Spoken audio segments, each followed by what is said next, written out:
तो चलो कंटिन्यू करते हैं। आज हम लोग कंटिन्यू करेंगे रेशियो एनालिसिस वाला पार्ट जो आपका सीए में हो सकता है, दैट इज सीएस एग्जीक्यूटिव के, कॉर्पोरेट अकाउंट्स में आपका सेमेस्टर 5, 6 कहीं पे भी आप पढ़ रहे हो, रेशियो एनालिसिस अगर चैप्टर आप पढ़ रहे हो तो आपके लिए ये क्लास एप्लीकेबल है। फर्स्ट क्लास भी हम लोग ने की थी, तो फर्स्ट क्लास जरूर से देख लेना, जहां पे हम लोग ने लिक्विडिटी रेशियो किया था, सॉल्वेंसी रेशियो का भी थोड़ा पार्ट किया था, और कुछ पार्ट होमवर्क था। अगर नहीं देखिए तो पहले वो वाला देखो, फिर ही ये वाले समझ में आएगा। क्लियर? तो सबसे पहले जो आज हम लोग पढ़ेंगे that is the other different types. हम लोग ने ये सब के सम्स भी कर लिए थे, प्रोप्राइटरी रेशियो और ये सारे वाले, proprietary ratio, debt to capital ratio, debt equity ratio के सम्स भी किए थे। अगर याद नहीं आ रहा था, हाँ कौन सा पेज नंबर था हमारा, पेज नंबर क्या था रेशियो एनालिसिस का, आपको फाइनेंशियल स्टेटमेंट एनालिसिस में मिलेगा वो 44 नंबर पेज। 44। तो कौन सा नंबर हो गया था पहला क्लास में? देखो 1 हो गया था, 2, 3, 4 भी हम लोग ने किया था, डेट इक्विटी रेशियो निकालना। 4 किया था क्या? 1, 2, 3 लास्ट की तरफ की कुछ किया था, 14, 15, 16।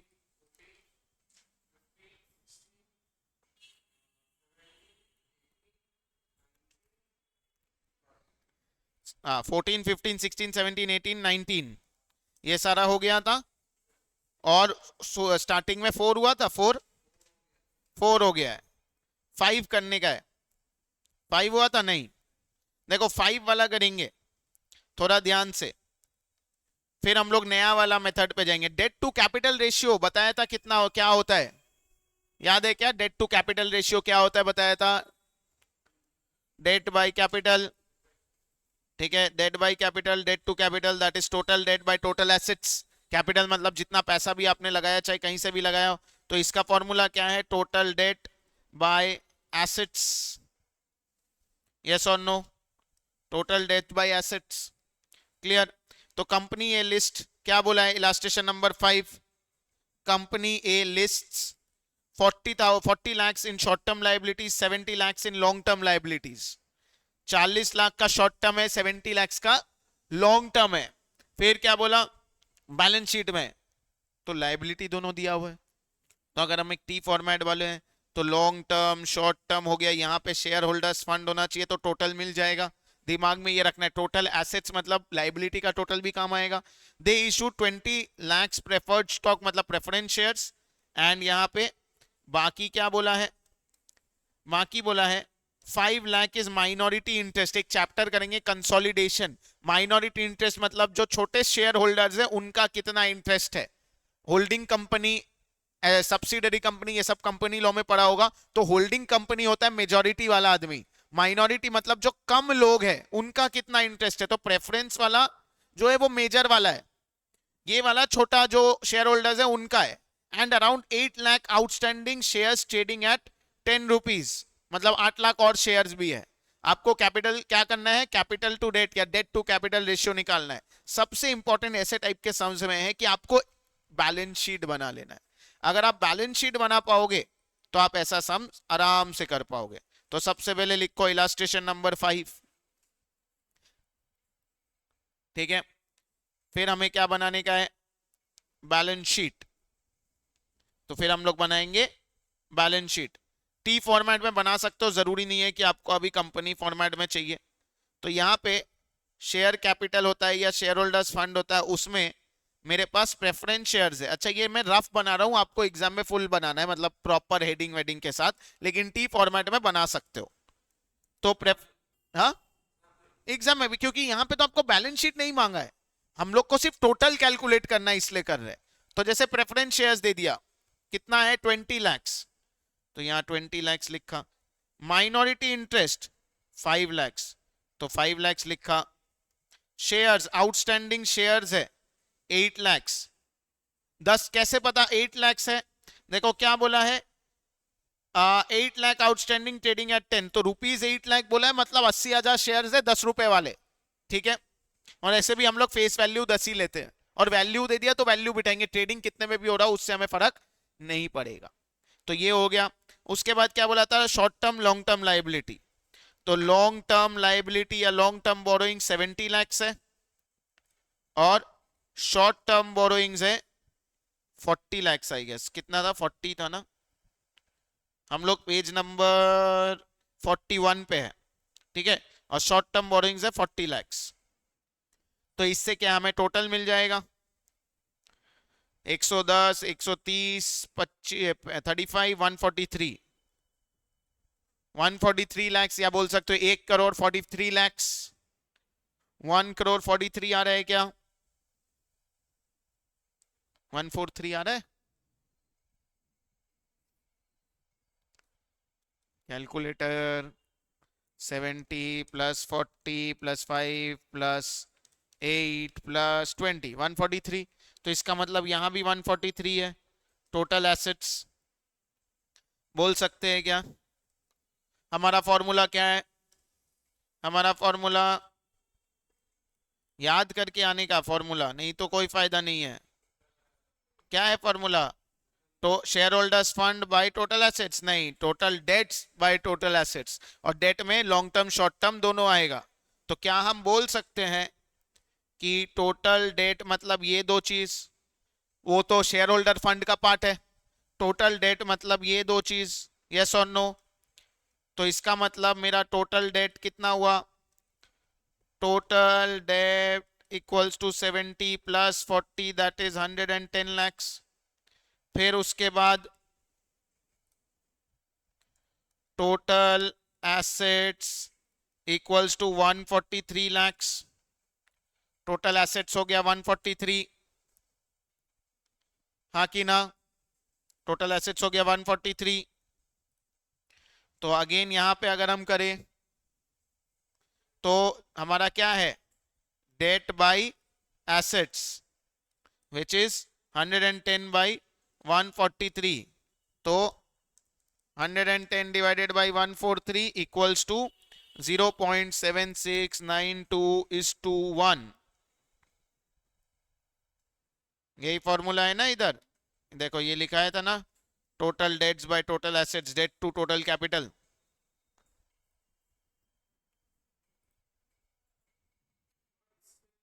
बताओ,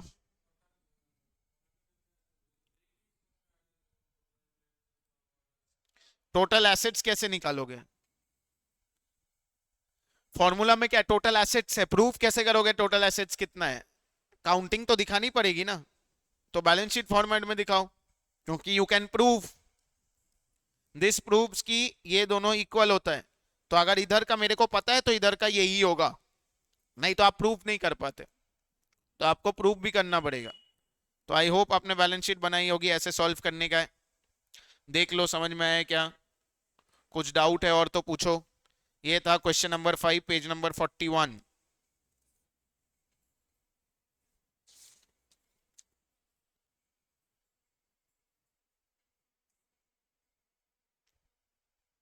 कर लिया,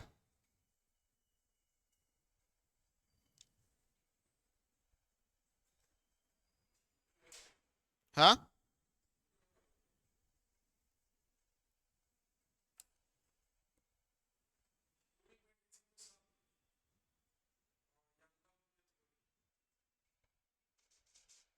उसका स्टोरी है, लॉजिक यही है जो मैंने बोला, थ्योरी मेड इजी वाली बुक में वही काम करने का। चलो, तो ये हो गया। अब हम लोग नया फॉर्मूला सीखेंगे आज, नया फॉर्मूला जो थोड़ा ना कम आता है। अभी तक जितना फॉर्मूला सीखा बहुत बार रिपीट होता है क्वेश्चंस, लेकिन अब जो फॉर्मूला सीख रहे हैं ये थोड़ा कम आने के चांस रहते हैं, तो ये चीज देखने का है। सबसे पहले आया fixed assets to net worth ratio. क्या बोला, fixed asset to net worth. थोड़ा अगर इंग्लिश दिमाग में रखेंगे तो हमारा आंसर और फॉर्मूला हमें याद हो जाएगा। डेट टू कैपिटल मतलब जो टू होता है, जो टू के पहले आ रहा है वो न्यूमरेटर है। Debt to equity ratio, debt by equity. Debt equity ratio, debt by equity. Debt to capital ratio, debt by capital. अब प्रोप्राइटरी फंड में, इसलिए मैंने यहां पे प्रोप्राइटरी फंड में भी आपको क्या बोला कि आप इक्विटी रेशियो मानो, मतलब share holders fund by total assets, ठीक है, debt to total assets. Similarly fixed asset to net worth. अब नेट वर्थ में बहुत प्रॉब्लम होती है कि कैसे निकालेंगे, तो नेट वर्थ कैसे निकालते हैं, यहां पे देखो, प्रॉपर शेयर होल्डर्स फंड मतलब preference, equity, reserve, surplus, accumulated loss सारा माइनस करने के बाद अगर कोई फिक्टिशियस एसेट है वो हटाने के बाद जो अमाउंट बचता है वो होता है हमारा कंपनी का net worth. Net worth basically बहुत सारे तरीकों से निकाला जा सकता है। आप अपने जहां पे भी फॉर्मूलाज लिख रहे थे वहां लिखो fixed assets to net worth ratio.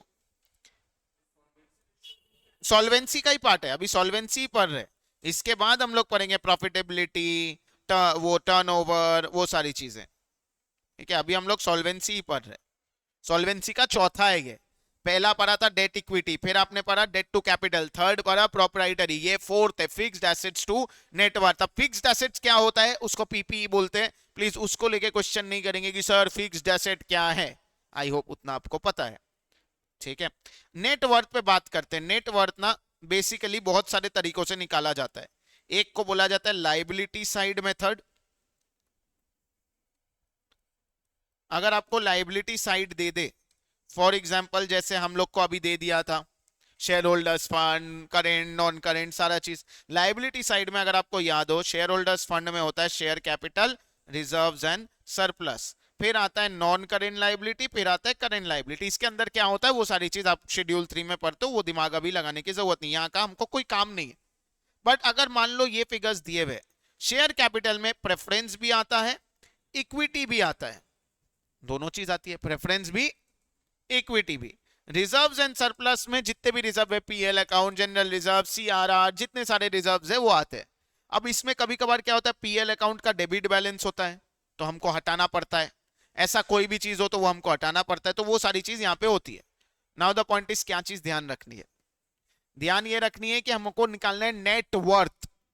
आप लोग सुनते होंगे कपिल शर्मा का इतना नेट वर्थ है, शाहरुख खान का इतना नेट वर्थ है। What is net worth?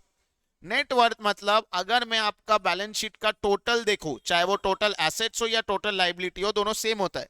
जब आप मान लो मेरा नेट वर्थ बोला 1000 रुपए है, कैसे आया ये 1000 रुपए?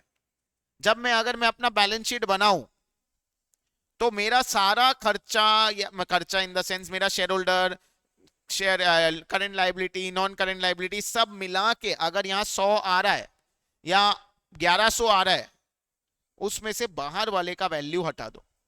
नेटवर्थ मतलब क्या, मेरा टोटल एसेट्स से हम non current liability, current liability and fictitious asset अगर कुछ है वो हटा देंगे तो वो मेरा नेटवर्थ बनता है। ये मेरा नेटवर्थ बना। कौन से साइड से बना? ये एसेट साइड से बना। लाइबिलिटी साइड से कैसे बनेगा ये सब लिखने देंगे, पहले समझो। लाइबिलिटी साइड से कैसे बनेगा? नेटवर्थ लाइबिलिटी साइड से मतलब होता है share capital plus reserves and surplus minus fictitious assets. ये लाइबिलिटी साइड से मतलब अगर एक साइड दिया हुआ है तो share capital, reserves and surplus minus fictitious, basically share holders fund, कि आपने खुद कितना लगाया। मतलब आपका कंपनी तो दिखा रहा है 10 करोड़ का है, लेकिन बाहर वालों का उधारी 9 करोड़ है, तो एक्चुअल में कंपनी कितने का है? 1 करोड़। वो है स्टोरी।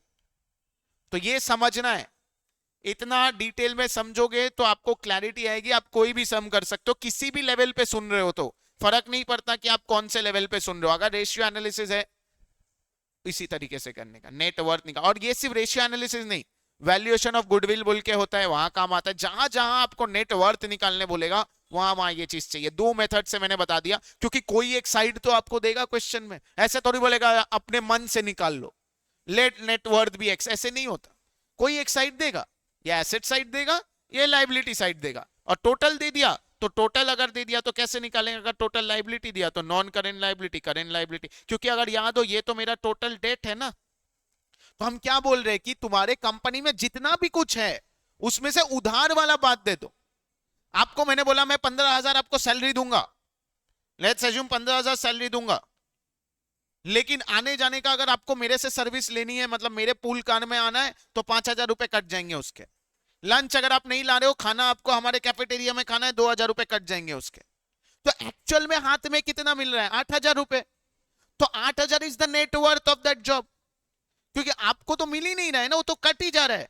या मैं बोलूं कि प्रोविडेंट फंड में देना है, लेकिन आपका मेरा कंट्रीब्यूशन भी आप दोगे, ऐसा अगर बोल दिया कोई भी तरीके का कि रिक्रिएशनल एक्टिविटीज में हम लोग सोशली देते हैं कि डोनेट करना पड़ता है, तो मैंडेटरी है कि हर इंप्लॉय 10,000 डोनेट कर दे, तो 5,000 का ही काम हुआ ना।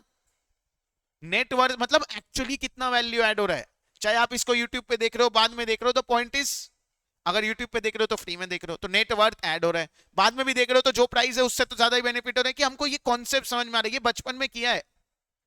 आप किसी भी लेवल पे देख रहे हो 11-12 में आप ये करते हो नेटवर्थ, लेकिन तब ऐसे याद करते कि अच्छा नेटवर्थ मतलब यही आएगा प्लस कर देंगे, यही आएगा माइनस कर देंगे। लेकिन नेटवर्थ तो सबको पता है, ग्रॉस होता है, नेट होता है। नेट मतलब एक्चुअल वैल्यू। शाहरुख खान का नेटवर्थ इतना है, दैट मीन्स कि उसका सारा एसेट्स मिलाया और सारी लाइबिलिटी को हटाया तब जाके वो वैल्यू आई। सिर्फ सारे एसेट्स मिला के नहीं आता, लाइबिलिटी भी हटानी पड़ती है। जैसे विजय माल्या है, उसका नेटवर्थ अभी नेगेटिव में होगा, अभी तो चलो बाहर है, लेकिन यहां होता नेगेटिव में क्योंकि एसेट्स बहुत है लेकिन लाइबिलिटी उससे ज्यादा है, तो आपका नेटवर्थ नहीं आता। और ये नेटवर्थ के बेसिस पे ही ना, एक ट्रिक बताओ, नेटवर्थ के बेसिस पे ही आपका लाइफ इंश्योरेंस होता है। आज मान लो मिस्टर एक्स एक स्टूडेंट है, उसका डेथ होगा, उसका जो सम अश्योर्ड होगा ना लाइफ इंश्योरेंस का, कम होगा क्योंकि अभी उसका नेटवर्थ है नहीं। लेकिन अगर मेसी का बोलोगे, आप लोगों ने सुना होगा कोलकाता में मेसी आया लेकिन मैच नहीं खेला, चला गया, लड़ाई हो गई, उस पे केस हो गया, मेसी पे नहीं बाकी लोगों पे। अरे लॉजिक है उसके पीछे, ऐसा नहीं कि उसका मूड नहीं, अरे आज तो गर्मी है नहीं खेलेंगे, ऐसे नहीं है।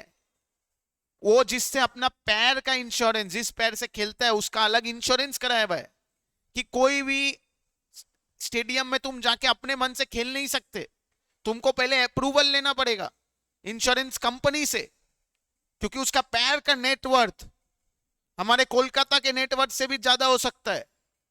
ठीक है, क्योंकि अगर उसको कुछ हो गया पैर को उस समय तो कंपनी नहीं देगी इंश्योरेंस वाली।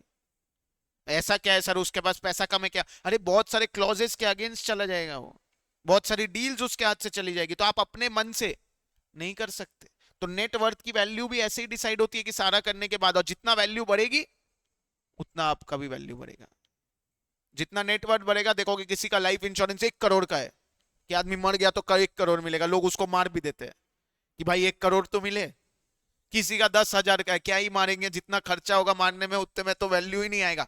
तो अपना वो अपने उस साइड से सेव है। गरीब होने का ये भी फायदा है कि कोई आपको मारेगा नहीं पैसे के लिए, पता है नहीं मिलेगा।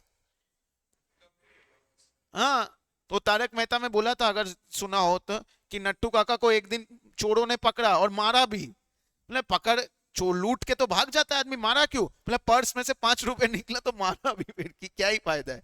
तो वो लॉजिक है। आपको भी ऐसे नहीं करना है कि भाई CAFM है तो पकड़ के ऐसे छोड़ देने का, पकड़ के रखने का है। नेटवर्थ बढ़ानी है तो ये पढ़ना पड़ेगा, नहीं तो आप बाकी पेपर्स हो सकता है पढ़ रहे हो, लास्ट में देख लेंगे सर हमको बताया गया इस पैटर्न में क्वेश्चन आता है, हम 3-4 कर लेंगे तो हम पास हो जाए, 40 तो मेरा आ जाएगा। पैटर्न कोई नहीं बता सकता। अगर आप ये पिछले टर्म का चेक करोगे तो उसमें पैटर्न अलग था, जून में पैटर्न अलग था। मैंने यहां तक सुना है कि हर जून में सेम आता है। ये भी लोग बोलते हैं कि जून 24 का देख लो वही 25 में होगा, वही जून 26 में, मतलब जून जून सेम, दिसंबर सेम। ये सब आइडियोलॉजी भी चलती है। आई विल से कि आपका इंस्टीट्यूट आपके वेबसाइट में सारा दे देता है, चेक कर लो, वहां भी आपको पता चल जाएगा कि भाई सेम नहीं है ऐसा। और हम लोग जो क्लास में तो करते ही है तो और पता चल जाता है। तो again will not get distracted, the point is net worth. क्या हुआ, दोनों साइड से निकला। तो अगर हमको बोला net worth, fixed asset to net worth ratio, तो fixed asset by net worth into 100, और इसका आंसर आएगा परसेंटेज में इंटू 100 कर रहे। सर हमको तो कहीं बताया इंटू 100 करने की जरूरत नहीं है, तब 1:1 में आंसर आएगा। कौन सा करना बेटर है, परसेंटेज वाला, क्योंकि आपका इंस्टीट्यूट का मॉड्यूल भी यही बोलता है, अगर आप CS के लिए देख रहे हो कि परसेंटेज में निकालने का है, और आप कोई और फॉर्म में देख रहे हो तो आप 1:1 में निकालोगे तो चल जाएगा, कोई प्रॉब्लम नहीं। यहां कौन सा फॉर्मूला में ये लिखते हो कि नहीं, दैट विल डिसाइड कि आपका आंसर क्या आएगा, क्योंकि CS के मॉड्यूल में यही लिखा हुआ है। ठीक है, ये हुआ क्या, फिक्स्ड एसेट टू नेटवर्थ। यहां इंपॉर्टेंट ये नहीं है कि सर इसका क्वेश्चन कैसे सॉल्व करेंगे, इंपॉर्टेंट ये था कि नेटवर्थ कैसे निकालेंगे। Question will be very simple, हम लोग देख लेंगे एक बार के लिए। अभी नेक्स्ट वाला formula, fixed asset to long term funds ratio. अब लॉन्ग टर्म फंड्स क्या है? Any idea what is long term funds? बताओ क्या होगा? पिछला वाला लिख लिया ना सब? नेटवर्थ का फॉर्मूला लिख लिया, ये सारा चीज लिखा नहीं? लिख लो। तो बस ये मेरा बोला हुआ कितना याद रहेगा? लिखोगे तो याद रह जाएगा। एसेट साइड वाला फॉर्मूला, फिर नीचे लायबिलिटी साइड वाला फॉर्मूला भी लिखने का है। पहले एसेट साइड वाला लिख लो।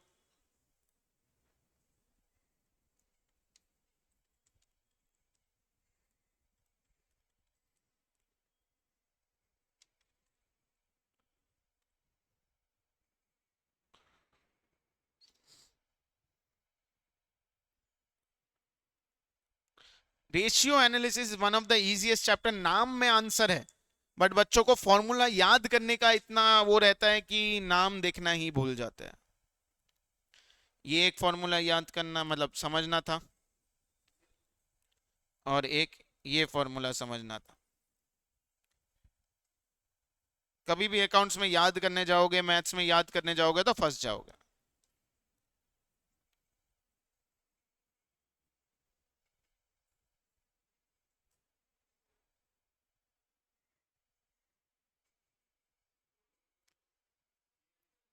हाँ हाँ हाँ, सीएसीए में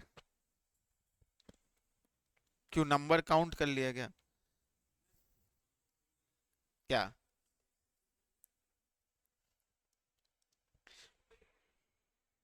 मोस्टली। चलो अभी fixed asset to long term ratio, नाम में ही आंसर छुपा है। क्या है? ये पांचवा है इस हेडिंग के अंदर, fixed assets to long term ratio. Fixed assets to long term ratio. जो भी डाउट हो रहा जरूर से कमेंट बॉक्स में लिखना, ठीक है? एंड ऑल्सो कोई डाउट हो कि सर क्लास कैसे करना है क्या है, क्योंकि ये लास्ट क्लास है जो आपको मिलेगी रिपीटर्स बैच की यूट्यूब पे। तो रिमेंबर कि जल्दी से आप इनरोल कर लो, सो दैट कि बाकी भी टाइम हमारे पास बहुत कम है, उसको हम लोग जल्दी से कवर कर ले। कोई भी डाउट हो नंबर पे कॉल कर सकते हो, टेलीग्राम ग्रुप भी ज्वाइन कर सकते हो। तो अभी मेन बात, fixed assets to long term ratio. Fixed asset तो पता ही है भाई, एक्सपेक्ट भी मत करना कि बताएंगे। Long term ratio, long term क्या चीज का long term? Long term funds. Long term क्या है? फंड्स। अब कौन से ऐसे फंड्स है जो लॉन्ग टर्म रहते हैं? ये आपको लॉजिक लगाना है, याद नहीं करने का। इक्विटी, प्रेफरेंस और debenture slash loan. Debenture slash loan भी कौन सा? जो लॉन्ग टर्म बोरोइंग्स है। शॉर्ट टर्म वाला बोरोइंग्स इधर नहीं आएगा। शॉर्ट टर्म वाला बोरोइंग इधर नहीं आएगा। क्यों? क्योंकि नाम में ही लॉन्ग टर्म है। जो रेशियो एनालिसिस किया जाता है ना, अगर रियल लाइफ में जाओगे, ऐसे नाम देख देख के नहीं किया जाता। आपका जैसा बिजनेस है उस हिसाब से रेशियो निकालते हो। ऐसा नहीं है वो 3 लिक्विडिटी निकालता होगा, 5 सॉल्वेंसी निकालता होगा, 6 टर्नओवर निकालता होगा, 7 प्रॉफिटेबिलिटी, ऐसे नहीं होता। जो आपके बिजनेस के लिए रेलेवेंट है। अब मान लो ये वाला या ऊपर डेट वाला, डेट वाला ही मानते हैं कि नेटवर्थ, ये डेट टू कैपिटल रेशियो। अब हमारा ट्यूशन क्लासेस का है इंस्टीट्यूट, अब हम अगर उधार देते ही नहीं तो मेरे लिए वो रेशियो तो जीरो ही आएगा, वो काम का ही नहीं है। डेट टू कैपिटल, कैपिटल है, पैसा तो लगा है, लेकिन उधार नहीं है, तो रेशियो निकाल के क्या होगा? एक एनपीओ है, अभी बाद में हम लोग प्रॉफिटेबिलिटी पढ़ेंगे, वो ग्रॉस प्रॉफिट रेशियो निकाल के क्या करेगा? तो प्रॉफिट मेकिंग कंपनी ही नहीं है। कोई ट्रेडिंग का काम करता है जिसका ज्यादा फिक्स्ड एसेट्स नहीं है, वो ये सब रेशियो निकाल के। तो ऐसा नहीं है कि सर ये रेशियो रियल लाइफ में काम नहीं आते, ये आते। डिपेंड करता है आप कहां एंड अप करते हो। तो आप प्रोफेशनल कोर्स में आते ही इसीलिए हो कि आपको सारी नॉलेज मिले। आप एसबीआई की नॉलेज ले रहे हो, आप जेआईजीएल की नॉलेज ले रहे हो, कंपनी लॉ की नॉलेज ले रहे हो, बाद में टैक्स की नॉलेज लोगे, कैपिटल मार्केट की नॉलेज, अरे कहीं तो एंड अप करोगे। तो इंस्टीट्यूट आपको रेडी, हमें लगता है क्यों पढ़ा रहा है। आप हर फील्ड में देख सकते हो, आपको सीएस दिखेगा, सीए दिखेगा, सीएमए दिखेगा, थोड़ा बहुत बीकॉम वाले भी दिखेंगे, लेकिन थोड़ा सा जो है लेवल अप करना पड़ता है, उसमें नॉलेज और गेन करनी पड़ती है, क्योंकि बहुत बार हम लोग अमेंडेड नहीं पढ़ते बीकॉम में। तो पॉइंट इज क्यों करा रहा है। एंड हो सकता है ना जो सब्जेक्ट आप हेट कर रहे हो, जैसे कि आपके लिए हो सकता है सीएफएम, और वो उसी में काम करना पड़े, हो सकता है, यू नेवर नो। जैसे हमें सी इंटर के टाइम पे बहुत गुस्सा आता था टैक्स वैक्स पढ़ने में, और जब आर्टिकलशिप में तो वही करना पड़ता था, तो और इरिटेशन होता था। एक तो वहां नहीं पढ़ा, ऊपर से यहाँ भी यही आ गया। मैथ्स भी आप लोग ने बचपन में ये सोचा मैथ्स छोड़ देते, 11 12 भी बहुत लोग नहीं करते, अभी आ गया ना। और भगवान सुन रहे हैं, तो ऐसा हो सकता है कि जब तक प्रोफेशनल में पहुंचोगे फिर ये भी आ जाएगा, फिर हो सकता है हम आपको मिल रहे हो प्रोफेशनल में अकाउंट्स पढ़ाने के लिए, क्योंकि कोई भी फील्ड में आ सकता है, यू नेवर नो। और ये तो बेसिकली अकाउंट्स भी नहीं है, ये तो एनालिसिस करना सिखा रहा है, रियल लाइफ में भी करना पड़ सकता है। ठीक है, तो फिक्स एसेट, हाँ। हम्म।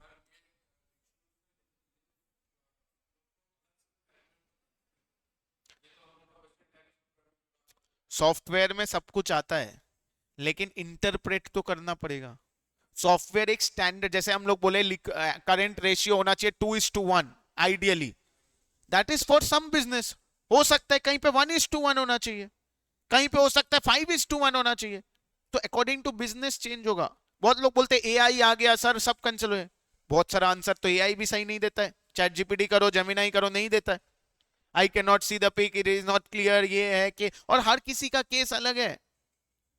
अगर एआई और जेमिनाई इतना ही वो होता, तो फिर तो हम अपना वो बॉडी में क्या प्रॉब्लम हो रहा है लिख देते, डॉक्टर के पास जाते ही नहीं, वो दवाई भी लिख देता, वही हो जाता, तो डॉक्टर भी गया। और किसने बनाया है ये?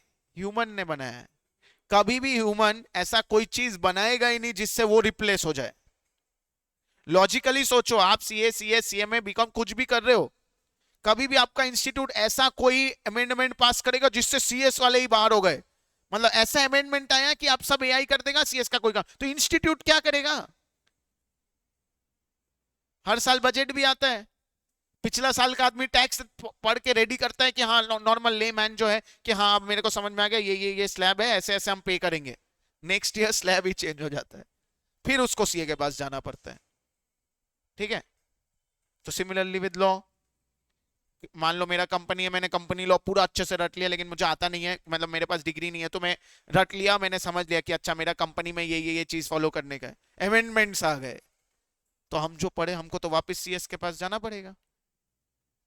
तो कोई भी आदमी ऐसा कुछ बनाएगा ही नहीं कि वो खुद ही रिप्लेस हो जाए, अनटिल एंड अनलेस कि वो होना चाहता है।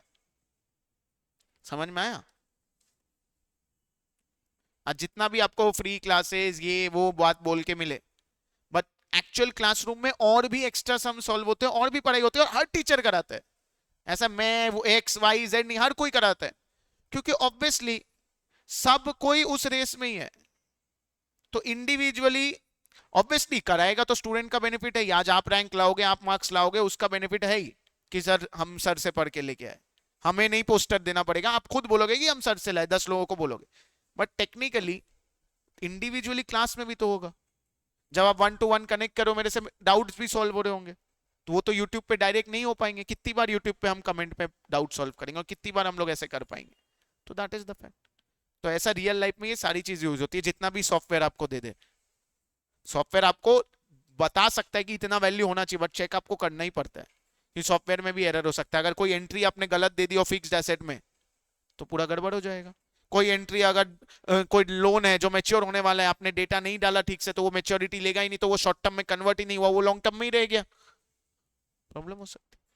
तो you can create problem, bug घुस गया, सॉफ्टवेयर नहीं चला, अपडेट हो गया, डेटा फाइल नहीं हुआ, कुछ भी हो सकता है, बट इंटरप्रेट तो एज अ ह्यूमन आपको ही करना पड़ेगा।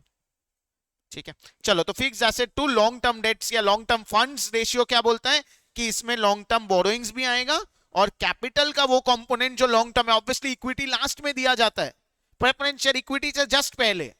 अगर रिडीमेबल प्रेफरेंस शेयर है और 1 साल बाद ही देने वाले हो तो नहीं काउंट करने, मतलब 1 साल के अंदर अगर देने वाले हो तो, ऐसा अगर बोल दिया तो बहुत रेयर है, ऐसा क्वेश्चन, ये वाले फॉर्मूलाज के क्वेश्चन आते नहीं है। फिर भी हम लोग जब नेक्स्ट क्लास में हो सकता है ईयर वाला करें, ये खत्म हो जाए अगर, तो ईयर वाला करेंगे तो और क्लैरिटी आ जाएगा। नेक्स्ट क्लास यूट्यूब पे नहीं होगी तो उस चीज का ध्यान रखेंगे। लास्ट, सॉल्वेंसी का लास्ट लिखना है, एक बार ये समझ लेते फिर लिखते हैं। सॉल्वेंसी का लास्ट इज वेरी इंपॉर्टेंट, इससे क्वेश्चन आता है। तो 4 एंड 5 में जो लिखा है ना उससे बहुत रेयर चांस है। 2 4 5 बहुत रेयर, 1 3 6 से तो आता ही आता है। Debt service interest coverage ratio भी बोलते हैं, डेट सर्विस रेशियो भी बोलते हैं। अब यहां पे लॉजिक समझो इसका क्या है। इंटरेस्ट कवरेज रेशियो अगर बोले, नाम से मैंने बोला था याद करना, कि अगर मान लो मुझे 10,000 इंटरेस्ट देना है, या मेरा ईएमआई मान लो, मेरा घर मान लो ईएमआई पे है, लेट्स एज्यूम कि हर महीने मेरे को 10,000 की ईएमआई देनी पड़ती है। अब रियल में है क्या ये क्वेश्चन नहीं आना चाहिए, ठीक है। वो हम तभी बताएंगे रियल है कि नहीं जब आप मेरे को ये ट्रांसफर कर रहे होगे, तब मैं आपको स्लिप भेज दूंगा। तो पॉइंट इज 10,000 मान लो मेरे घर की ईएमआई है, और लेट्स एज्यूम कि मेरा सैलरी 50,000 है। तो टेक्निकली इस सैलरी से हम ऐसे कितने घर की ईएमआई दे सकते हैं? 5 टाइम्स। तो how many time can my interest be covered using my income? कितनी बार मेरा इंटरेस्ट कवर हो सकता है using my income? That is known as interest coverage ratio. कि अगर कल को ये इंटरेस्ट बढ़ गया तो क्या हम अपना इनकम से कवर कर पाएंगे? 5 टाइम कर सकते हैं तो हम कर पाएंगे। किसी का मान लो 10,000 ईएमआई है और 12,000 इनकम है, मतलब 1.2 टाइम्स ही कर पा रहे हो। तो अगर थोड़ा इनकम डाउन हुआ या इंटरेस्ट ऊपर गया तो ऐसा सिचुएशन आ सकता है कि आपके पास इंटरेस्ट देने का भी पैसा ना बचे। और अगर लॉजिकली पढ़ोगे तो interest is known as charge against profit, मतलब प्रॉफिट हो नहीं हो, इनकम हो नहीं हो, ईएमआई लिया है चुकाना पड़ेगा, इंटरेस्ट लिया है चुकाना पड़ेगा। तो पॉइंट इज अगर आपका थोड़ा भी गेम अप डाउन हुआ तो आप दे ही नहीं पाओगे।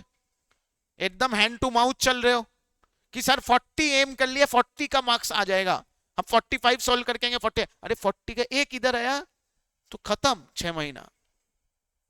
तो 40 एम ही नहीं करने का, 70 एम करने का, खराब दिन में भी 60 आएगा। तो वही चीज है, वो हो गया कवरेज कि मेरा 40 पास मान के मैंने 30 एक्स्ट्रा कवर किया है। कितना ही खराब होगा, डिफिकल्ट कितना आ जाएगा? 10 मार्क्स का डिफिकल्ट आ जाएगा, 15 मार्क्स का डिफिकल्ट आ जाएगा, 20 मार्क्स का डिफिकल्ट आ जाएगा। थोड़ी ना 100 का 100 मार्क्स ही पेपर डिफिकल्ट दे दिया, ऐसा कभी नहीं होता है।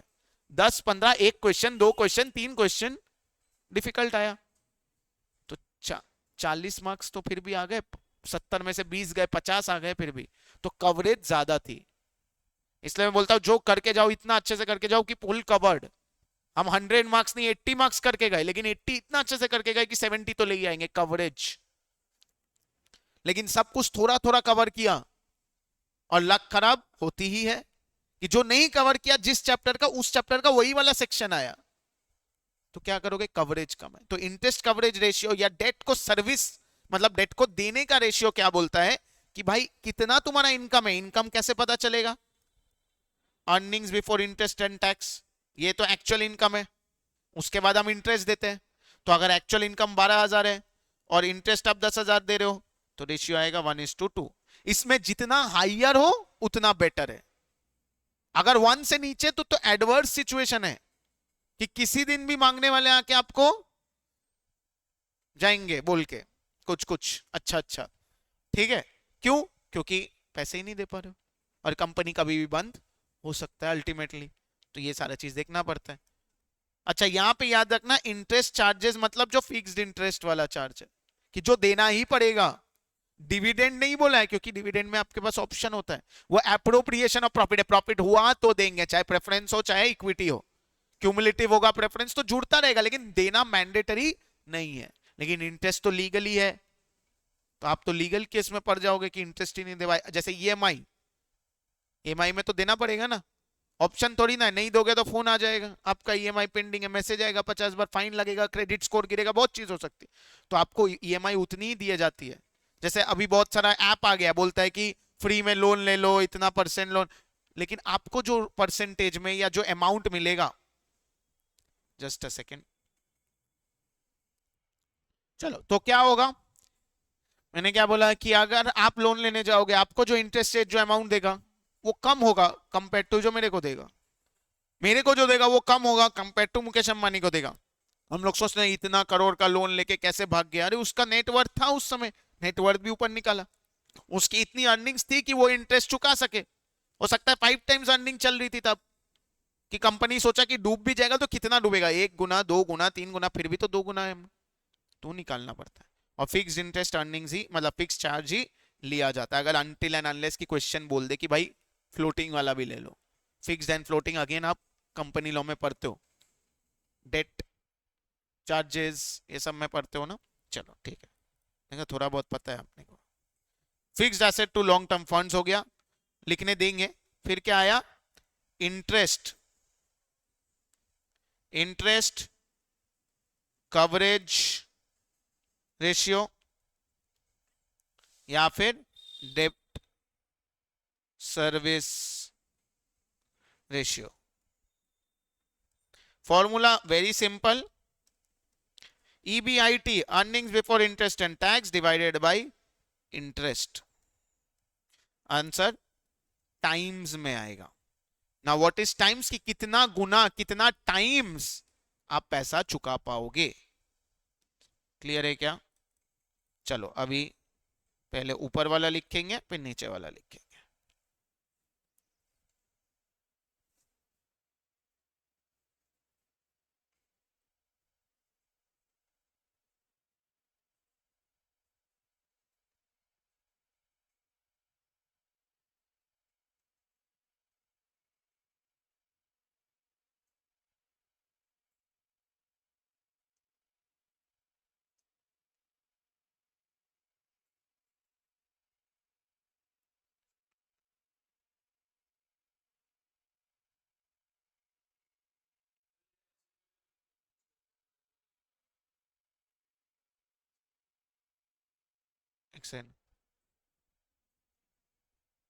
क्या बोल रहा?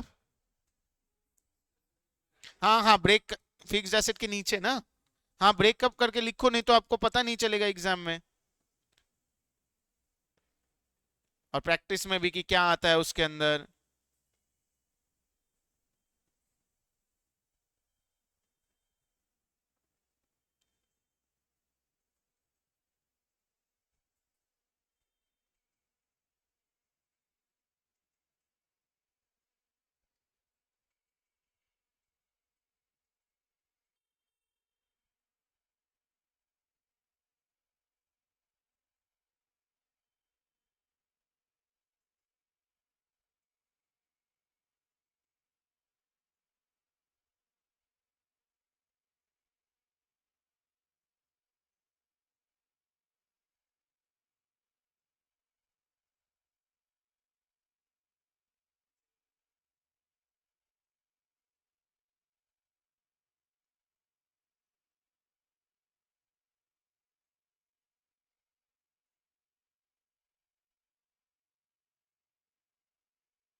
हो गया?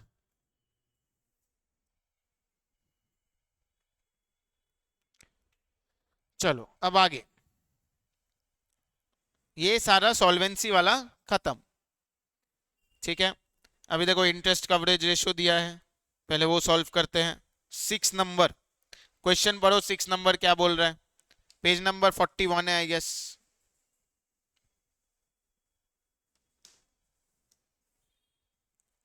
क्वेश्चन क्या बोल रहा है?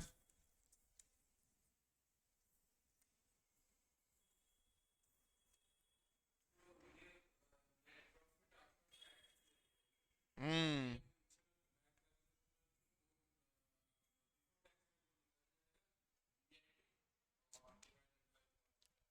करेक्ट। तो क्या निकालने का है, सबसे पहले क्या बोला, from the following details calculate interest coverage ratio, अभी पढ़ा।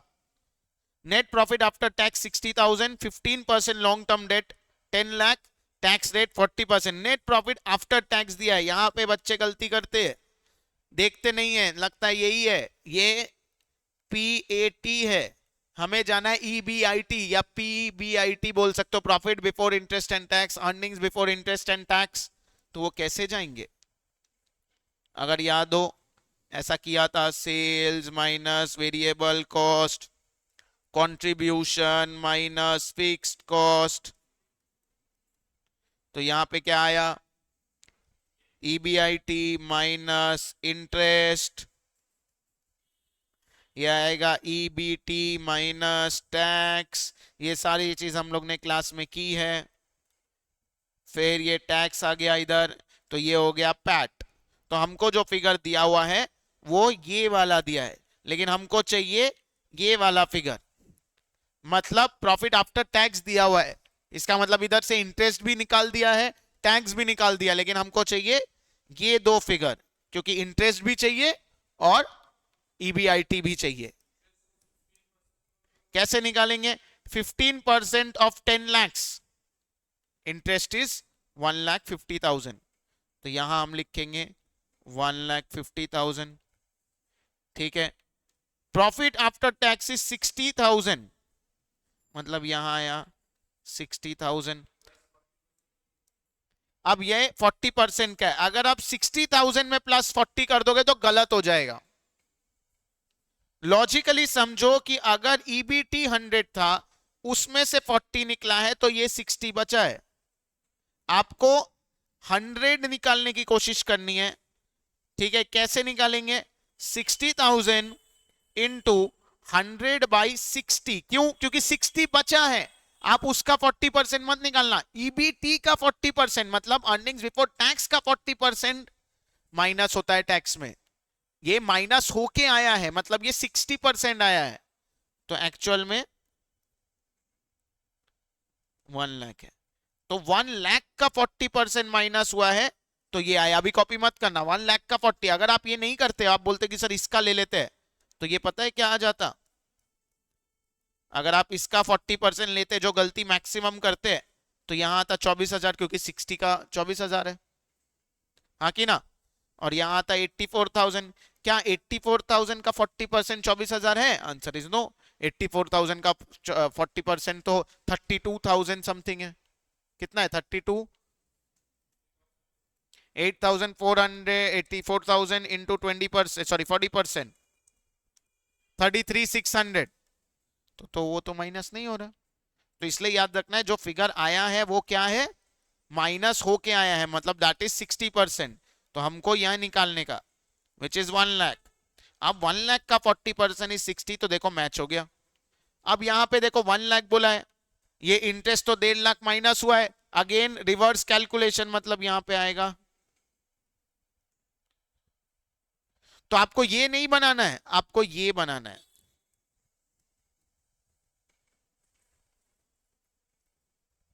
समझ में आया क्या? पहले यहां तक बनाओ।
हो गया?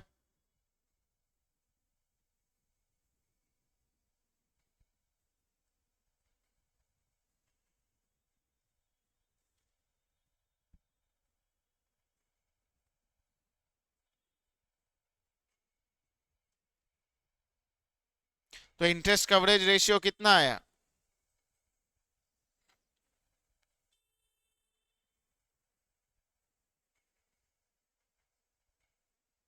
इंटरेस्ट कवरेज रेशियो कितना आएगा फिर?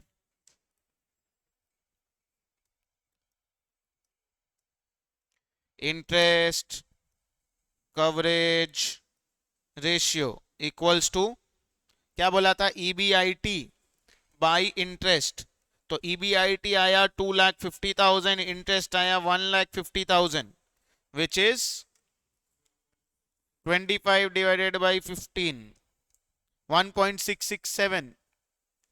क्या होगा? EBIT तो हमेशा ज्यादा ही रहेगा, मतलब ऊपर रहेगा, तो आया 1.6667 टाइम्स, 1.6667 टाइम्स।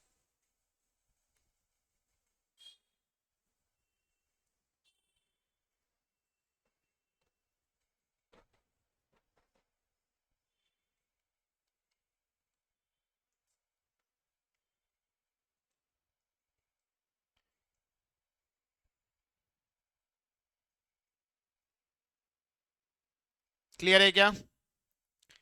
चलो अभी आगे, आगे में next, a company records EBIT 3 lakhs, operating lease payment, operating lease payment मतलब खर्चा है, lease payment is not a interest, it is rent like, तो EBIT 3 lakh है, operating lease payment 2 lakhs, interest expense 50,000, calculate fixed charges coverage ratio। Again now fix charges बोला है, interest नहीं बोला है, मतलब ऐसा खर्चा जो देना ही पड़ेगा, जैसे ये देना ही पड़ेगा, ये देना ही पड़ेगा, तो उसका कवरेज चेक करना है। किसी का भी नाम दे दे, अगर कवरेज चेक करना है कैसे करेंगे? यहाँ पे 3 lakhs divided by 2 lakh plus 50,000, मतलब 3 lakhs बाई 2.5 lakhs, वो निकालना पड़ेगा। तो आपका आंसर आएगा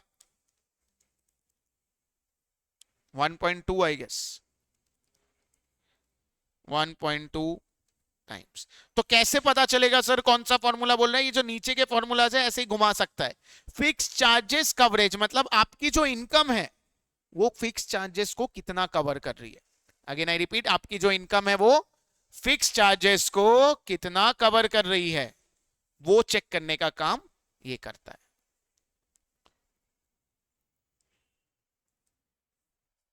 समझ में आया क्या कि आपकी जो इनकम फिक्स चार्जेस को कितना कर रही है? चलो ये कर लो एक बार, फिर हम लोग नया हेडिंग की तरफ जाएंगे।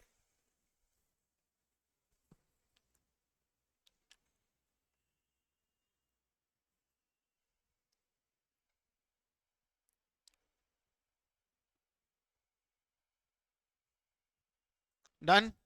यहां तक समझ में आया? यूट्यूब पे देख रहे हो तो जरूर से लाइक करना, वीडियो को शेयर कर देना, एंड नेक्स्ट क्लास के लिए जल्दी से इनरोल कर लो, क्योंकि नेक्स्ट क्लास में हम लोग इसके ईयर वाले सम्स करने वाले हैं। तो नेक्स्ट हेडिंग, यहाँ पे अगर याद हो स्टार्टिंग में जब हम लोग बात कर रहे थे क्लास 1 में, फर्स्ट क्लास में जब हम लोग ने बात किया था, तो हमने क्या बोला था कि आपके कितने टाइप है? 4 टाइप। लिक्विडिटी, सॉल्वेंसी, ये दोनों हो गए। सॉल्वेंसी में 6 टाइप आए थे, debt equity, proprietary, debt to fixed asset, debt to capital, फिर आपका इंटरेस्ट कवरेज, फिर बीच में छोटे मोटे और भी आए थे, तो 6 के आसपास हमारे पास थे। अब नेक्स्ट जो हम लोग करेंगे that is turnover ratio. Turnover ratio इस पैटर्न में घर में भी प्रैक्टिस करना। नेक्स्ट है टर्नओवर। टर्नओवर रेशियो में देखो हमारे पास कितने हैं? 4। इन्वेंट्री टर्नओवर, डेटर टर्नओवर, जिसको हम लोग ट्रेड रिसीवेबल टर्नओवर रेशियो भी बोलते हैं, और हाँ नहीं, डेट रिकवर नहीं, डेटर्स टर्नओवर रेशियो। फिर आया trade payables turnover ratio. Debtors and creditors नाम नहीं आता, अब ट्रेड रिसीवेबल और ट्रेड पेएबल्स नाम आता है।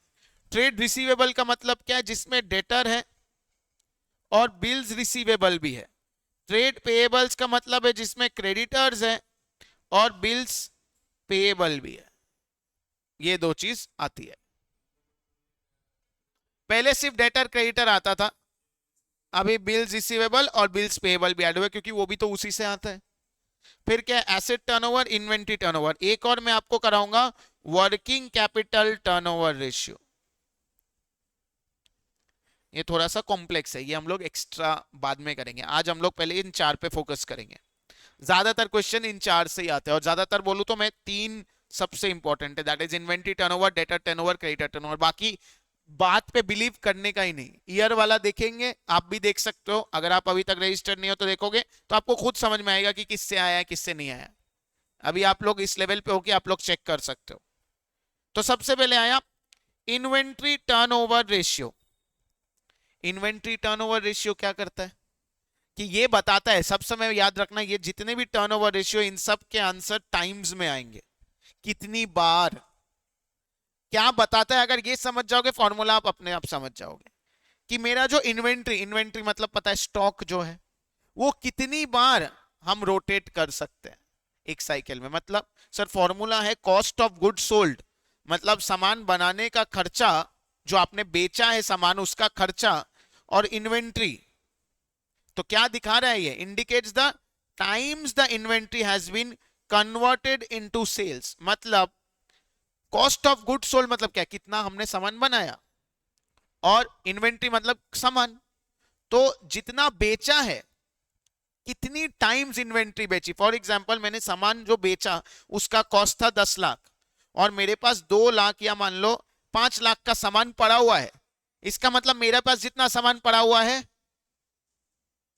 और जो बेचा है उसमें डिफरेंस क्या है कि हमने 2 गुना सामान बेच दिया। जितना इन्वेंट्री है उसका हम साल में 2 गुना बेच देते हैं, या 4 गुना बेच देते हैं, या 1 गुना बेचते, या 1 गुना भी नहीं बेच पाते। दैट शोज कि आपका इन्वेंट्री कितना होना चाहिए। अब मुझे पता चल गया आपकी 5 लाख है और ये 10 है, तो नेक्स्ट टाइम में क्या करूंगा कि एटलीस्ट 12 लाख का इन्वेंट्री बना के रखूंगा कि साल में 10 लाख तो बिकता ही है। तो इससे ये पता चलता है कि इन्वेंट्री कितनी बार रिफिल करना पड़ रहा है। कि आपका बाइक 500 किलोमीटर माइलेज देता है, तो जैसे 480-90 होगा मैं पेट्रोल पंप ढूंढना शुरू कर दूंगा। अगर मेरा जो मान लो मीटर है रीडिंग सही नहीं भी दे रहा है, तो आई विल अंडरस्टैंड कि इतना होना चाहिए। तो ये हुआ इन्वेंट्री टर्नओवर रेशियो, कि कितनी बार हम अपना सामान साल में बेच देते हैं। तो फॉर्मूला क्या हुआ, ध्यान रखना है, cost of good sold, COGS, cost of good sold by average inventory. और अगर एवरेज इन्वेंट्री का फॉर्मूला जानना है तो ये क्या है, opening plus closing divided by 2। अगर कुछ नहीं दिया है, एक ही इन्वेंट्री का वैल्यू दिया है तो वही एवरेज। अगर ओपनिंग दिया है क्लोजिंग नहीं दिया तो वही एवरेज, क्लोजिंग दिया ओपनिंग नहीं दिया तो वही एवरेज। तो प्रॉब्लम उसमें होगा ही नहीं। यस और नो? तो अभी हम लोग क्या करेंगे, हेडिंग देंगे सबसे पहले turnover ratio, turn over ratio. उसके नीचे नंबर 1 इन्वेंट्री टर्नओवर रेशियो। उसके नीचे फॉर्मूला COGS, जिसको COGS नहीं आता full form cost of goods sold divided by average inventory. और एवरेज इन्वेंट्री का ब्रेकअप भी लिख के रखो, नहीं तो short term long term memory loss के चक्कर में आप भूल भी जा सकते हैं।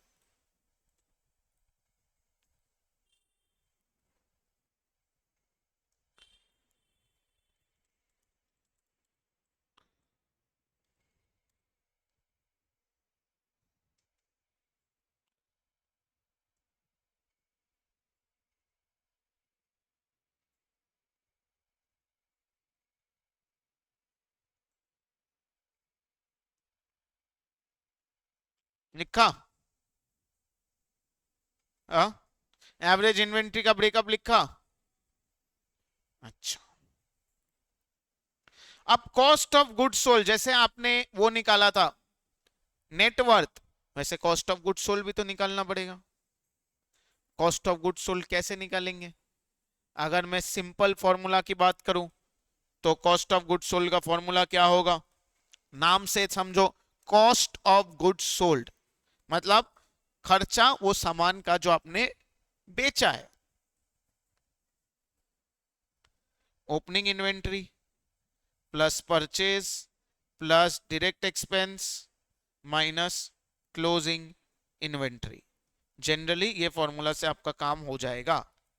Opening inventory, purchase, direct expense, closing inventory. Technically trading account अगर बचपन में बनाया तो उसका डेबिट साइड का टोटल माइनस क्लोजिंग इन्वेंट्री जो बचा वो मेरा कॉस्ट होता है, और हम सेल से कॉस्ट माइनस करते तो मेरा ग्रॉस प्रॉफिट आता है। बट ये अगर नहीं समझ में छोड़ देने का। क्या करते हैं हम लोग ट्रेडिंग में, 2 opening stock, 2 purchase, 2 direct expense, मान लो वेजेस, ऑयल, पावर, गैस, ये सारी चीज, और बाई साइड में क्या रहता है, सेल्स, क्लोजिंग स्टॉक और ये सब। तो फिर हम लोग ग्रॉस प्रॉफिट निकालते हैं। कैसे निकालते हैं? अगर आप जीपी निकालते हो दैट इज ग्रॉस प्रॉफिट, वो क्या है, sales minus cost of goods sold. कि सामान बनाने में कितना लगा और सेल्स कितने की हुई, इससे हमें ग्रॉस प्रॉफिट आता है। आगे काम आएगा ये सारी चीज ग्रॉस प्रॉफिट रेशियो निकालने में।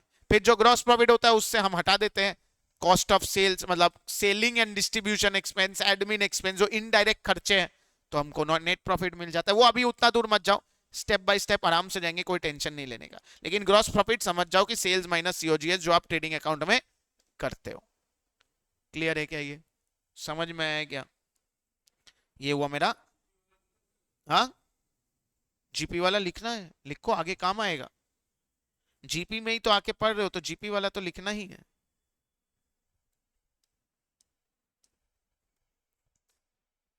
ठीक है, चलो अभी नेक्स्ट, डेटर्स टर्नओवर रेशियो। अब ये डेटर्स टर्नओवर रेशियो क्या है? आज की ये वाली क्लास में ना हम लोग ये फॉर्मूला अच्छे से समझ लेंगे, इफ टाइम परमिट्स तो हम सम करेंगे। डेटर्स टर्नओवर रेशियो क्या होता है? डेटर्स टर्नओवर रेशियो मतलब कि आपका जो डेटर है उससे हमको कितना टाइम सेल मिल रहा है।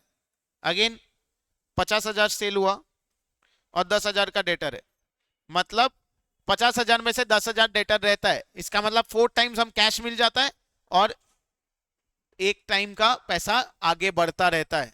मतलब हमेशा हमको जितना भी सेल होगा, याद रखना है यहाँ सेल मतलब की बात हो रही है क्रेडिट सेल की, क्योंकि जो कैश सेल्स हुआ उसका डेटर से कोई रिलेशन ही नहीं है, डेटर बना ही नहीं। डेटर बनेगा तो होगा ना। मैं जो बोल रहा हूं कि आप इतना अच्छे से कॉन्सेप्ट पढ़ लो कि आपको डाउट ही नहीं हो, वो किसके लिए एप्लीकेबल है? जो सारी क्लासेस कर रहे, आप सिर्फ 2 क्लास करोगे, 3 क्लास करोगे, नहीं लॉजिक बनेगा। आपको उस चैप्टर में क्लैरिटी आ जाएगी, लेकिन आप ये नहीं समझ पाओगे कि देखो कि इस चैप्टर में जितना इजी था कि formula A B C D चलो सॉल्व करते हैं, क्यों हम लोग समझना चाह रहे? क्योंकि एनालिसिस कर सकते हैं आप, फॉर्मूला याद नहीं करना पड़ेगा। डेटर के साथ किसका रिलेशन है? सेल्स का। कौन से सेल्स का? क्रेडिट सेल्स का। तो credit sales by average trade debtors, again average निकालना तो पता ही है। और क्रेडिट सेल्स मतलब क्या है? Total sales minus cash sales, क्योंकि कैश और क्रेडिट मिलके ही टोटल होता है। तो ये फॉर्मूला तो हमारा यहीं से काम आ जाएगा, इसका ब्रेकअप की भी जरूरत नहीं है, तो ये फॉर्मूला कॉपी कर लेने का। याद रखना है वर्ड यहाँ पे सबसे इंपॉर्टेंट है क्रेडिट सेल वाला। अगर आप टोटल सेल्स ले लोगे तो काम बिगड़ जाएगा, ये चीज का ध्यान रखने का। आपको लेना क्या है? Credit sales. चलो कॉपी करो ये फॉर्मूला को।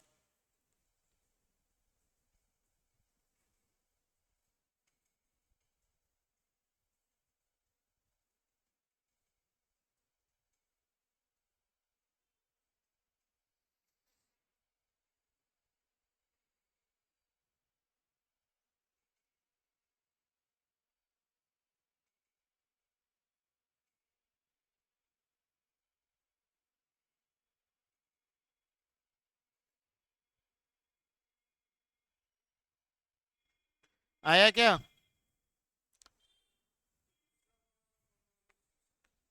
दूसरा वाला कौन सा?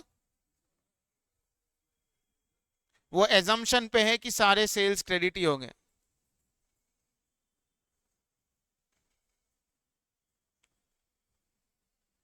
लिख लिया क्या? अब ये सोचो तो क्रेडिटर्स टर्नओवर रेशियो क्या होगा उस हिसाब से। अच्छा याद रखना यहाँ एवरेज डेटर्स का मतलब हो रहा है एवरेज ट्रेड रिसीवेबल्स, मतलब debtor plus bills receivable divided by 2, opening वाला प्लस क्लोजिंग वाला प्लस ओपनिंग प्लस क्लोजिंग, मतलब दोनों के ओपनिंग क्लोजिंग प्लस करेंगे एंड डिवाइड बाय 2 करेंगे।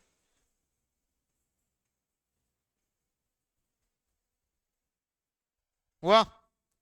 अरे क्रेडिटर वाला गेस करो, लिखो, फिर मैच करेंगे क्या होना चाहिए formula.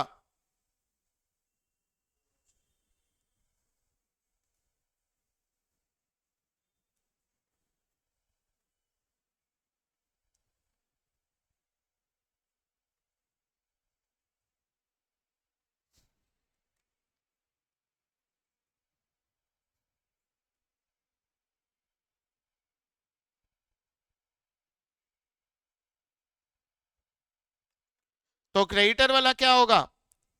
Creditor turnover ratio net credit purchase, वहां सेल्स था, यहां क्रेडिट परचेज। और नीचे क्या आएगा? एवरेज ट्रेड क्रेडिटर्स की जगह average trade payables,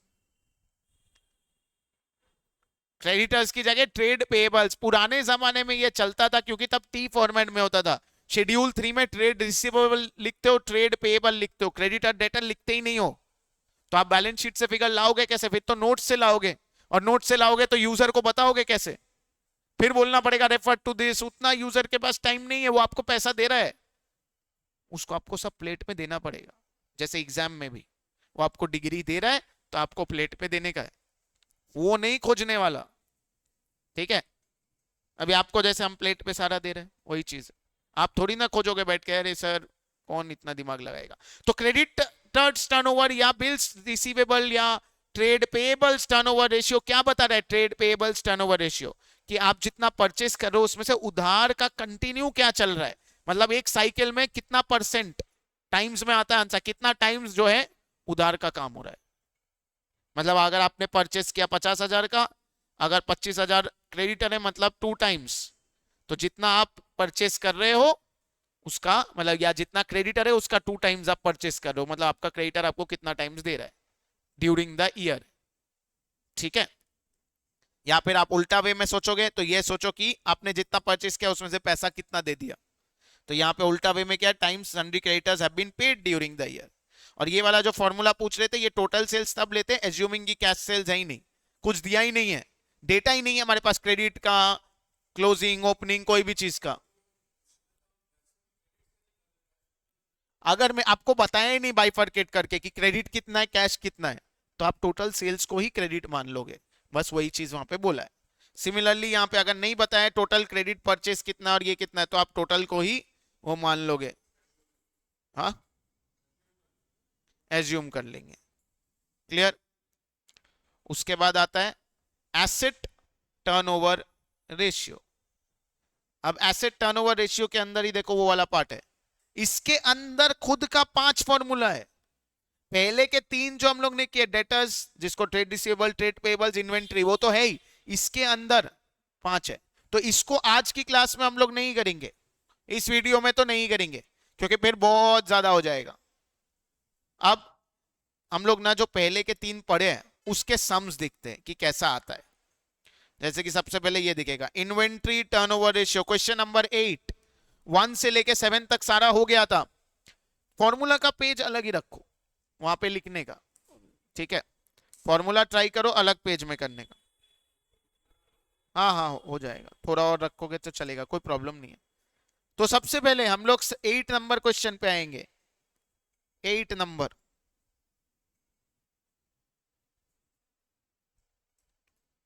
page number 41।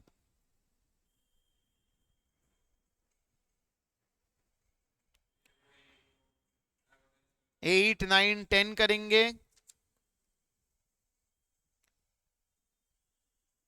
21, 22, 23, 20 मतलब 20 से 23 पीछे का। तो आज वी विल ट्राई कि इतना तो हम लोग कर ही ले इस वीडियो पे। तो सबसे पहले देखो क्या बोला, इन्वेंट्री टर्नओवर रेशियो निकालना है जिसका फॉर्मूला याद है, सीओजीएस बाई एवरेज इन्वेंट्री। तो अभी सीओजीएस निकालने का है एवरेज इन्वेंट्री, तो एवरेज इन्वेंट्री तो दिख रहा है, ओपनिंग क्लोजिंग दे दिया है, तो इसका एवरेज कैसे निकालेंगे? 18,000 प्लस 22,000 करते रहेंगे फास्ट फास्ट। अभी ना सम सॉल्व ज्यादा करना है तो स्पीड में करना पड़ेगा, फॉर्मूला में हम लोग ने टाइम लिया। 18 प्लस 22 कितना हुआ? 40 डिवाइडेड बाई 2, तो मेरा एवरेज इन्वेंट्री हो गया 20,000। अब नेक्स्ट हमें चाहिए सीओजीएस। सीओजीएस कैसे निकालेंगे? क्या क्या दिया है? नेट परचेज, मैंने क्या फॉर्मूला बोला था? Opening plus purchase plus direct expense minus closing. Opening, opening मिल रहा है क्या सर? ओपनिंग तो दिया ही हुआ है, ऊपर काम खत्म नहीं हुआ, ये ओपनिंग तो दिया हुआ है, वो लेने का है। ये नहीं सर नीचे से देखते वो वाला हो गया, नहीं, 18,000 प्लस परचेज दिया हुआ है 46,000। याद रखना नेट परचेज ही लेते हैं, अगर रिटर्न होगा तो वो माइनस करना पड़ेगा, इतना कॉमन सेंस यूज करेंगे। तो opening plus purchase plus direct expense में देखो वेजेस दिया हुआ है, कैरेज भी दिया हुआ है। इनवर्ड वाला कैरेज डायरेक्ट होता है, इनवर्ड मतलब सामान खरीदते समय दिया है, वो डायरेक्ट एक्सपेंस है, कंफ्यूज नहीं होने का। तो 14,000 प्लस 4,000 और क्या है? माइनस क्लोजिंग, नीचे बाकी तो सेल्स दिया है, सेल्स तो अपने कोई काम का है नहीं, इसमें एक्स्ट्रा फिगर्स भी देगा कंफ्यूज करने के लिए। माइनस क्लोजिंग, कितना क्लोजिंग है 22,000, तो देखो कितना आएगा 46 plus 14 is 60, 60 78 82, 82 minus 22 that is 60,000। तो सीओजीएस आया और एवरेज इन्वेंट्री आई। ये एवरेज इन्वेंट्री ये दिख रहा है क्या? कलर ही चेंज कर देते हैं।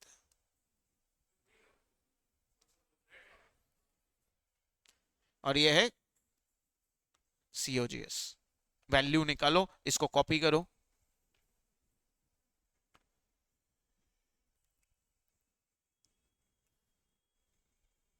चलो ये सॉल्व हो गया। कितना आंसर आया इसका? 3 टाइम्स। 8 number is 3 times. कैसे आया? 60,000 डिवाइडेड बाई 20,000। ठीक है, हो गया। अच्छा, कुछ होमवर्क रहेंगे। कौन सा नंबर मैंने होमवर्क में बोला? 20 होमवर्क है, 22 होमवर्क है, 20 एंड 22 होमवर्क है। अभी हम लोग करेंगे नंबर 9। नंबर 9 यहां पे भी इन्वेंट्री टर्नओवर है। क्या बोला? रेवेन्यू फ्रॉम ऑपरेशन मतलब सेल्स। सेल्स है 4 लाख, एवरेज इन्वेंट्री है 55,000 और ग्रॉस प्रॉफिट बोला है 10%। एवरेज इन्वेंट्री तो ठीक है, काम आ जाएगा, लेकिन हमें चाहिए क्या? सीओजीएस। हमें चाहिए क्या? सीओजीएस। तो सीओजीएस तो कॉस्ट ऑफ गुड्स सोल्ड है, लेकिन सेल्स दिया है। अब काम आएगा जो मैंने आपको तब बताया था कि GP equals to sales minus COGS. तो अगर हमको सीओजीएस निकालना है तो सीओजीएस इधर, जीपी इधर, तो COGS equals to sales minus gross profit. अब ग्रॉस प्रॉफिट रेशियो 10% बोला है, 10% ऑन सेल्स होता है। अगर कॉस्ट होगा तो बोल देगा, मतलब इसका 10% मेरा ग्रॉस प्रॉफिट है। 4 लाख का 10% is my gross profit which is 40,000। 4 lakh का 10% 40,000। तो मेरा सीओजीएस क्या हुआ? 4 लाख माइनस 40,000 विच इज 3,60,000। ये मेरा सीओजीएस आया। और एवरेज इन्वेंट्री है, तो मेरा इन्वेंट्री टर्नओवर रेशियो क्या हो जाएगा? फॉर्मूला है COGS that is 3,60,000 divided by average inventory which is 55,000।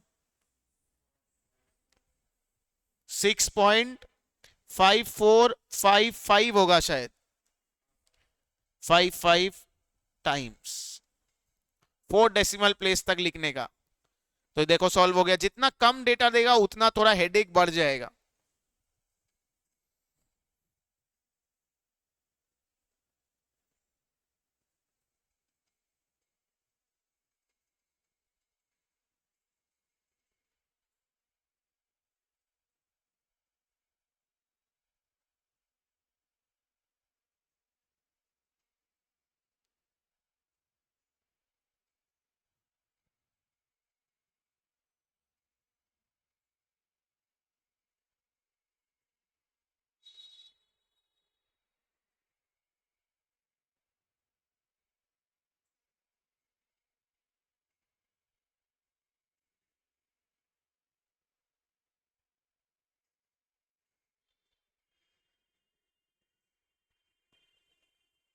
लिखा गया। नेक्स्ट ट्रेड रिसीवेबल टर्नओवर पे बाद में जाएंगे, पहले नीचे आते हैं।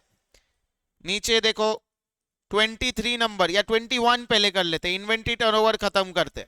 अच्छा, इन्वेंट्री टर्नओवर से ज्यादा आता है trade receivable turnover. Comparatively easy है क्योंकि सीओजीएस निकालना डिफिकल्ट है। जैसे नेट वर्थ निकालना डिफिकल्ट है, वैसे सीओजीएस भी डिफिकल्ट है। इसमें तो ग्रॉस प्रॉफिट और बहुत सारा चीज दिया है।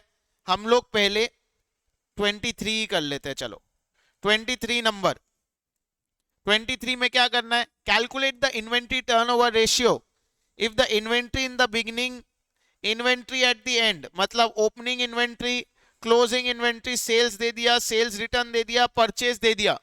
ऐसे में एज्यूम करना है कि कोई डायरेक्ट एक्सपेंस है ही नहीं। तो यहां पे भी हम सीओजीएस अगर निकाल दे तो आप इजीली सॉल्व कर लोगे। सीओजीएस क्या है? Opening plus purchase minus closing, opening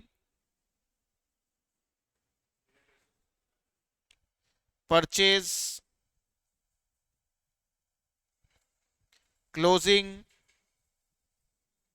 ये दो फिगर रह गया। ये दो फिगर का क्या काम है? ये दो फिगर जो रह गया इसका क्या काम है बताइए।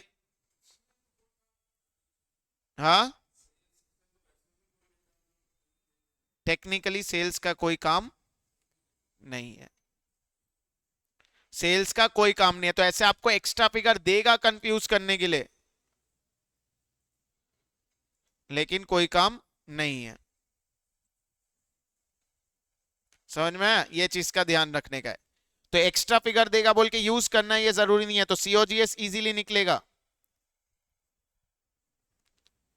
76250 प्लस 322250 माइनस 98,500 तो हो गया 3 lakhs। हाँ कि ना? उसके बाद क्या है? 3 lakhs के बाद ये तो सीओजीएस आया। एवरेज इन्वेंट्री मतलब 76250 प्लस 98,500, तो 76250 प्लस 98,500 डिवाइडेड बाई 2, एवरेज निकालना है 87375, ये आ रहा है क्या? तो इन्वेंट्री टर्नओवर रेशियो क्या होगा? 3 lakhs डिवाइडेड बाई 87375। नहीं समझ में आए तो पूछने का, बाद में भी देख रहे हो तो कमेंट बॉक्स में डाउट डालना, या फिर आप रिकॉर्डिंग देख रहे हो तो ग्रुप में डालने का डाउट। तो 3 lakh divided by 87375 that is 3.4335 times. ये ऐसे करके घुमा फिरा के क्वेश्चन आ सकते हैं। तो मेन जो चीज था कि एक्स्ट्रा डेटा का कोई काम नहीं आया। क्लियर? तो लगभग देखो 23 क्वेश्चन है, उसमें से 15-20 क्वेश्चन तो 15-17 क्वेश्चन इसी में हो गए। वो जो एक्स्ट्रा एक पार्ट देखा था ना कि 7 पार्ट है एसेट टर्नओवर में, उससे ज्यादा क्वेश्चन नहीं आते, once in a blue moon आते, लेकिन हम लोग करेंगे नेक्स्ट क्लास में उसको। आज हम लोग पहले इन्वेंट्री टर्नओवर वाला खत्म करते हैं। अच्छा, अभी कौन सा रह गया था? 21 नंबर। तो अभी आप ग्रॉस प्रॉफिट वाला तो नहीं कर पाओगे, तो बाकी वाला देख लो।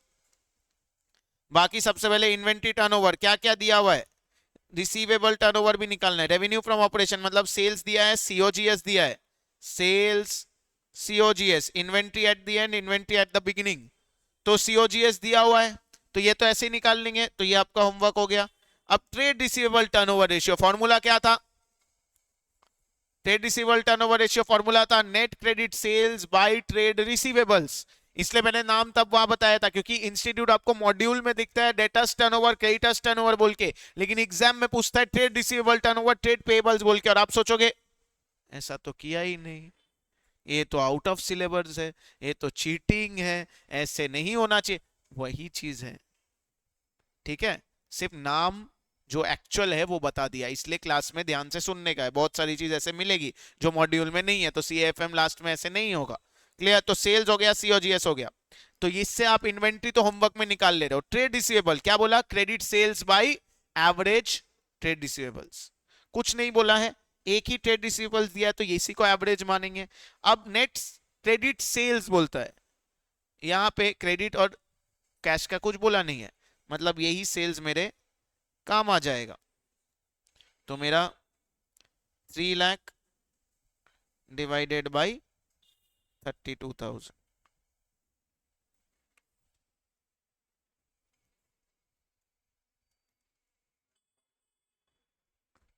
कितना है?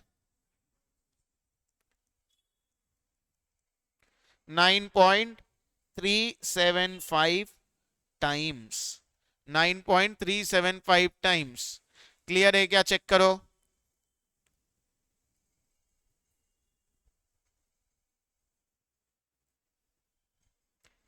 क्लियर है क्या?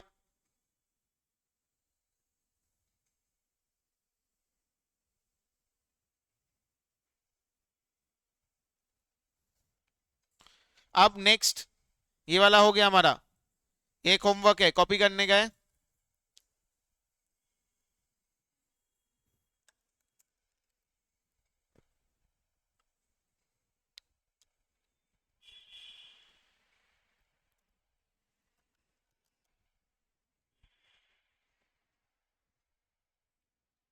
कॉपी कर लो जल्दी से।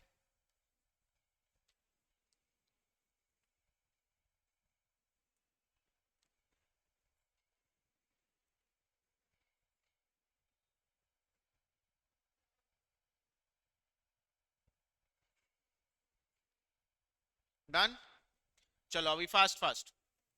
नेक्स्ट क्या है, क्या बच गया हमारा इधर इन्वेंट्री टर्नओवर में, एक बच गया शायद ट्रेड रिसीवेबल वाला। हाँ, क्वेश्चन नंबर 10, उसके बाद ये क्लास खत्म, हमारा ये वाला पार्ट खत्म हो जाएगा। क्वेश्चन नंबर 10 क्या बोल रहा है, टोटल सेल्स दे दिया, cash revenue from operation 20% of total sales.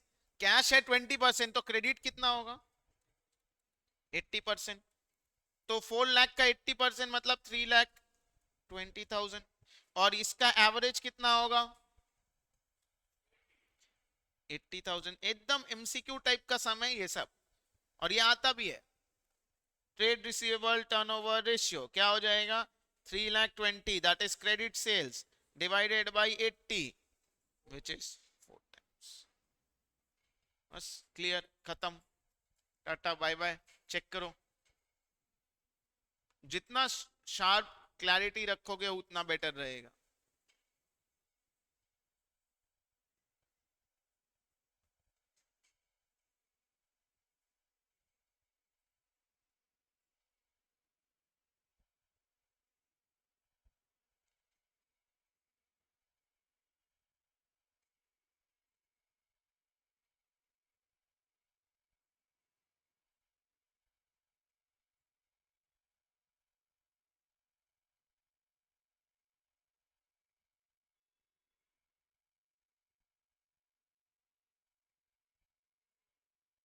हो गया,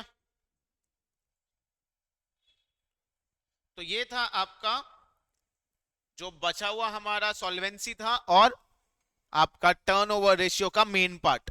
इस पार्ट में हम लोग ने ये सारी चीज कवर कर ली। यहां तक जरूर से प्रैक्टिस करना, रिवाइज करना।